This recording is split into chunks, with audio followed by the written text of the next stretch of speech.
Are you tired of wondering where your money went each month? What if I told you there's a budgeting method that will make sure that never happens again? If that sounds interesting to you, stick around, because in this video we'll explain the zero-based budgeting method and walk you through a specific example to show you how it works. Zero-based budgeting is a technique where every dollar of income is allocated to specific expenses, savings, or investments, ensuring that total income always equals total expenses. Unlike traditional budgeting that may simply adjust previous budgets, zero-based budgeting starts from scratch each budgeting period, requiring individuals to justify every expense. Let's hop right in and go over the steps to implement a zero-based budget. We want to begin by calculating your total income for the budgeting period. This includes all sources of income such as salary, bonuses, any income from your side hustles, or any passive income you generate from investments. Let's take a look at a hypothetical example of how you can apply zero-based budgeting. First, we will calculate our income. Let's say our monthly salary is $3,500 and we have a side hustle that brings in $500 every month. That leaves us with a total monthly income of $4,000. Next, we will fill in our fixed expenses. Let's say our rent is $1,200 per month, utilities $150, car insurance $100, and we have a student loan payment of $300. That puts our total fixed expenses at $1,750.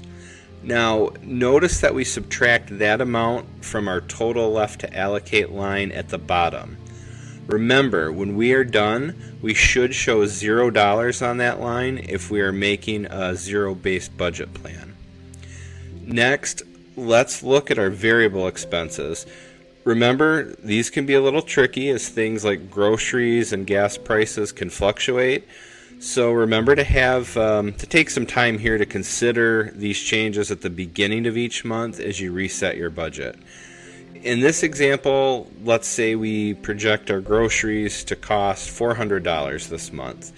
We'll assign $200 for transportation costs, $150 for eating out, and $100 for general entertainment. That puts our total variable expenses for the month at $850. Again, we subtract that from our total left to allocate line, and we're left with $1,400 left to assign for the month. So we'll move into our last category, savings and investments.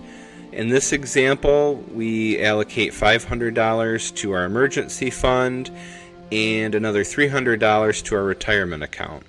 That means we are allocating $800 to our total savings.